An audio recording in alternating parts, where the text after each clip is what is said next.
Good morning বন্ধুরা, চলে এসেছি আরও একটি নতুন ব্লগ নিয়ে। এটা হলো স্বর্ণ মন্দিরে যেদিন আমরা গেছিলাম অমৃতসরে, সেই দিনকার ব্লগ। তো আগের দিন রাতে তো বললাম তাড়াতাড়ি খাওয়া দাওয়া করে শুয়ে পড়েছিলাম। পরের দিন সকালে উঠে খুব তাড়াতাড়ি রেডি হয়ে নিয়েছিলাম। এই যে ওড়নাটা দেখছো, এই ওড়নাটা আগের দিন ওখান থেকে কিনে এনেছিলাম।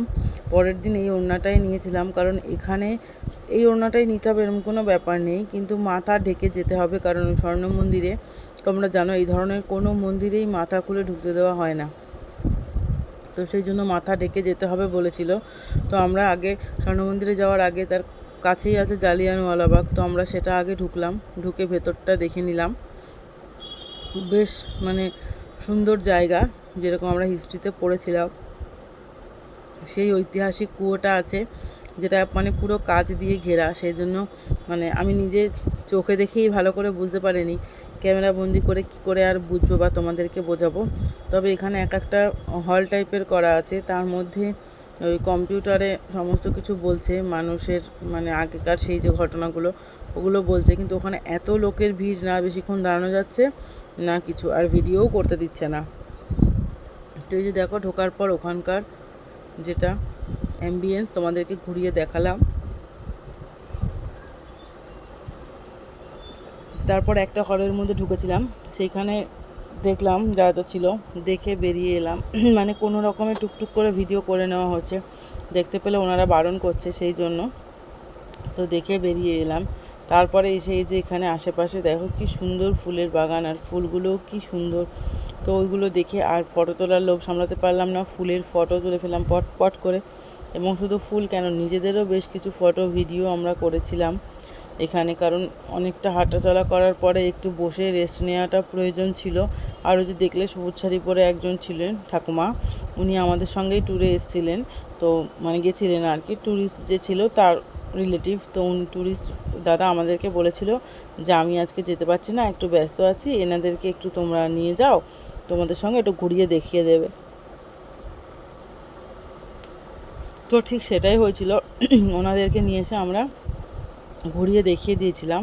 আর এই দিনকে আমরা গেছিলাম স্বর্ণ মন্দির দেখবো বলে, কিন্তু স্বর্ণ মন্দিরে এত প্রচণ্ড লাইন ছিল যে আমরা স্বর্ণ মন্দিরে 1 ঘন্টা 1.5 ঘন্টা লাইনে দাঁড়াবার পরেও আর ঢুকতে পারিনি। ছেলে প্রচণ্ড কাঁদছিল, ওর খিদে পেয়ে যাচ্ছিল তার জন্য, তো সেই জন্য আমরা আর ঢুকিনি ভেতরে, আমরা বেরিয়ে এসেছিলাম। আর আসার পর লঙ্গরখানায় খেতে গিয়েছিলাম, কিন্তু ওখানেও প্রচণ্ড ভিড় এবং ফটো তোলা যাচ্ছে না, ভিডিও টিডিও কিছুই করা যাচ্ছে না, তাই জন্য করা হয়নি।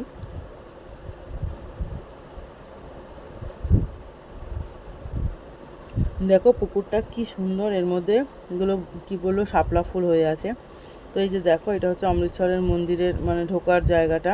এখানে আমরা ঢুকছিলাম, এখানে ঢোকার সময় একটা জায়গা করা আছে, সেখান দিয়েই ঢুকতে হবে। আর সেখান দিয়ে ঢুকলে তোমাকে জলের মধ্যে পা দিয়ে নেমেই যেতে হবে, যাতে তোমার পাটা ধোয়া হয়ে যাচ্ছে, আলাদা করে আর পা ধোয়ার দরকার নেই।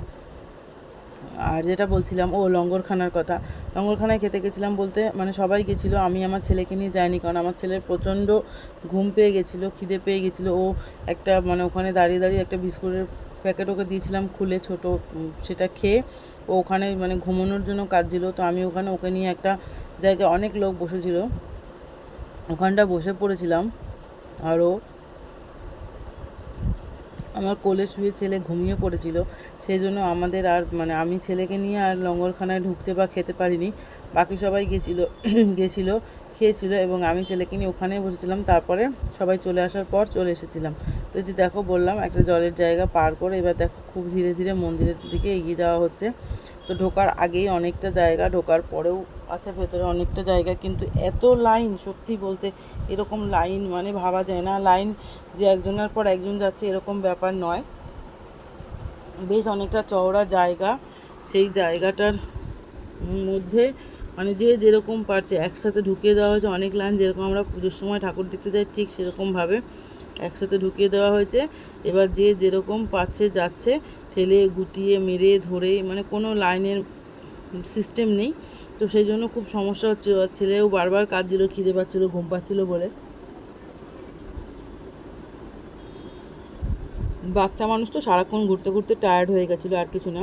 তো সেই জন্য আর আমরা ঢুকতে পারিনি।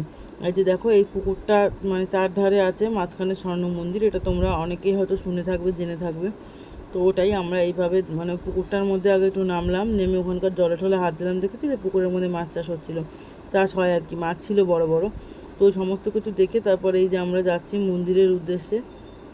যে তোমরা দেখতে পাবে কতটা পরিমাণ ওখানে মানে ভিড়, লাইন। দেখো সব লোক এরকম আস্তে আস্তে যাচ্ছে, অনেক লোককেই আমরা দেখলাম যে লাইনের ভেতর থেকে বেরিয়ে আসছে আর কি।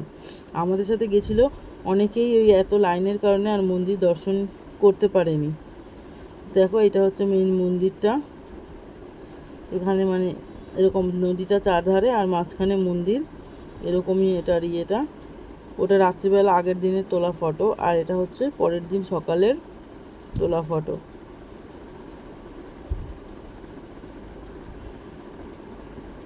আর এটা নিজেদের ফটো পুকুরের ধারে দাঁড়িয়ে। আর এই যে মাছগুলো, ছেলে মাছ দেখছিল তখন ফটো তোলা হয়েছে। মাছগুলো দেখো কত বড় বড়। ওখানে একজন ছিল, সে বলছেন নদী মানে পুকুরে নামবেন না, ফটো তুলবেন না, এই সেই, এটাও মানে করতে দিচ্ছিল না। তো যাই হোক আমরা জন্য তাড়াতাড়ি করে একটু ফটো তুলেই চলে এসেছিলাম। আর মন্দির যেহেতু ঢুকতে পারিনি, সেহেতু এখান থেকে যে যতটুকু পেরেছি মন্দিরের ফটো এরমভাবেই তুলে নেওয়ার চেষ্টা করেছি।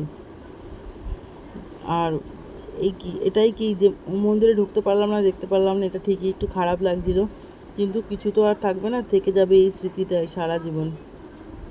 সব কিছু তো আর থাকবে না, এই স্মৃতিটাই শুধু থেকে যাবে। তো সেই কারণেই আর কি প্রচুর প্রচুর ফটোশ্যুট করেছিলাম আমরা এই কদিনে সবাই মিলে। তো তারপর এই যে এরমভাবে দেখতে পাচ্ছ, বললাম তোমাদেরকে প্রচুর লাইন, তোমাদেরকে দেখাবো। এই যে দেখো এইরকম লাইন দেখতে পাচ্ছ, প্রচুর প্রচুর লাইন, মানে ভাবতে পারবে না এত লাইন। খানিকক্ষণ দাঁড়ানোর পর ছেলে এত কাজ দিল, খিদেতে ঘুমোতে আমরা বাধ্য হয়ে চলে এসেছিলাম। এ দেখো এরকমভাবে লোক শুধু সমানে হেঁটে যাচ্ছে। তো চলো কেমন লাগছে ভিডিওগুলো জানিও।